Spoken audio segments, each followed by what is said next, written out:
What's up YouTube? Capital G here. Got a couple of nice rocket duels for you guys to check out. Some new format action showing you that rocket still got the plays, and Burrowing Dragon is still a ridiculous card. It's interesting because Burrowing Dragon is of course that massive Link 5 that rocket players can make very easily turn 1. They can back it up with a Burrowload Savage Dragon, and generally speaking a lot of meta decks only have like 1 or 2 outs in their entire deck. They only have like a couple of ways of killing it, and it's cool because the rocket deck can actually use Silver Rocket and take out some of those outs. Cards like Burrowload Dragon or Topologic Zerovoros, you can actually just take those cards out of your opponent's extra deck, so essentially they have no outs unless they're playing like Kaijus or anything like that. Anyways, first duel is going to be against new format Spirals, and you know, Spyrals inherently is a much stronger deck than obviously Rockets, but if you kind of can drop the Burrowing Dragon turn 1 and then start attacking your opponent's their extra deck, which is incredibly difficult to do in Yu-Gi-Oh,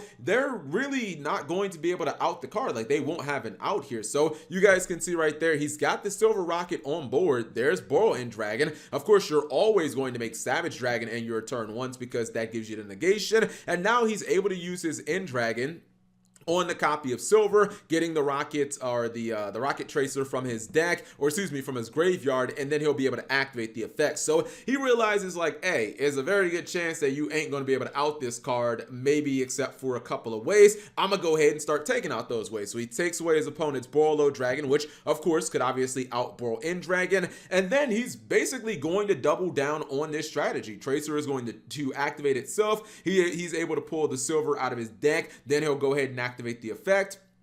By it being targeted, he can take out Topologic Zerovoros, and even though the Spyral player doesn't really have to be worried about being interrupted outside of just Savage Dragon, he's not going to be able to kill this damn Burrowing Dragon. You have to understand, there are a lot of good archetypes like True Draco, Altergeist, Guru, Spyral. They don't really have ways of inherently killing this card. So even though he's going to go for the full Spyral combo and be able to make things like Burrow Sword Dragon, I'm going to say Burrow a lot in this video, by the way.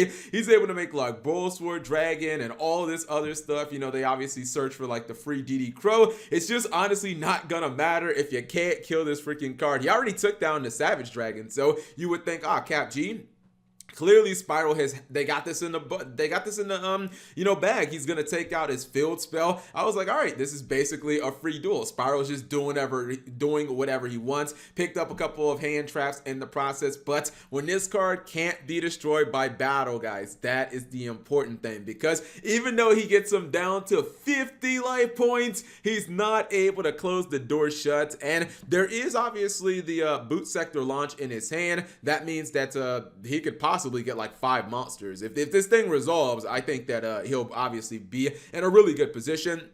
He would probably just have to like bait out the Spyral Sleeper or his opponent. Well, there he goes. He used the Spyral Sleeper. What? All right, he used the Spyral Sleeper, so I guess he was effectively able to bait it out. Now he gets 4 monsters. The Lindrus Dragon, I believe, by the way, this is a really sick play. He tries to use Effect Failure on the Quad Burrow Dragon, but his opponent's going to use Tracer to pop it. That means it should be off field, thus Effect Failure will lose its target. Yeah, this is essentially just going to kind of be a clinic, man. If you're playing Spirals and you got the removal of Sleeper, you gotta wait for something important. He's gonna drop Burrowload and Burrow Savage Dragon, and I feel like he's probably just gonna end up winning the game. He is, of course, going to take that Sleeper and then just proceed to kick his opponent straight in the chest, and that is a GG no re. So you can see, kind of like as an example, if you're able to put Burrowing Dragon on field, attack your opponent's extra deck, even a deck like Spyral, at least in game 1, they probably are not going to have an answer for this unless they have, I don't know, like Dark Ruler No More in the main deck, or unless they're playing like Kaijus randomly, but who does that in Spirals? This card can basically beat an entire deck just because it's so overloaded with protection, and obviously Rockets can make it fairly easily. Anyway, second duel.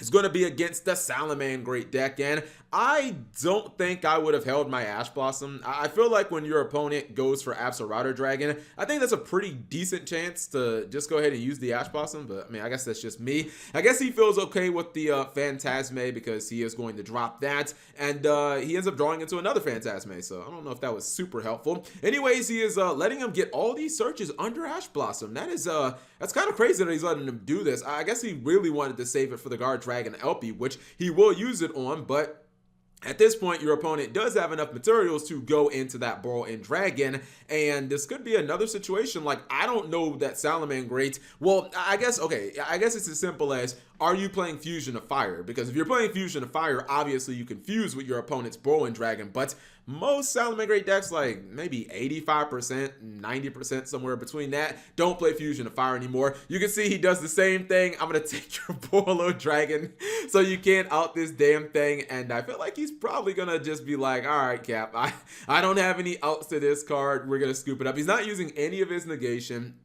He's letting his opponent do whatever he wants, and he is going to go for the Heat Leo. Borreload Savage Dragon will negate the copy of Salamangreat Sanctuary so that he can't Reincarnation Link, and he ends up just scooping it up because these two monsters on the field, Phantasme and Heat Leo, aren't going to do anything. Phantasme is good, but Borreload Savage negation doesn't target. No, negation doesn't target in Yu-Gi-Oh! So that's another situation where, you know, you take out your opponent's one out to your Burrow-in, and it doesn't matter if your opponent can full combo or whatever they're going to do. If they don't have an out to discard, you basically just win. And if he had, I mean, you know, again, if he had Fusion of Fire, maybe it would have been a little different, but I think he was just kind of assuming that he didn't have Fusion of Fire. Anyways, hopefully you guys enjoyed the quick duels. If you did, give the video a thumbs up. Thank you guys for watching. As always, subscribe if you have not already, and turn on that notification bell for daily videos.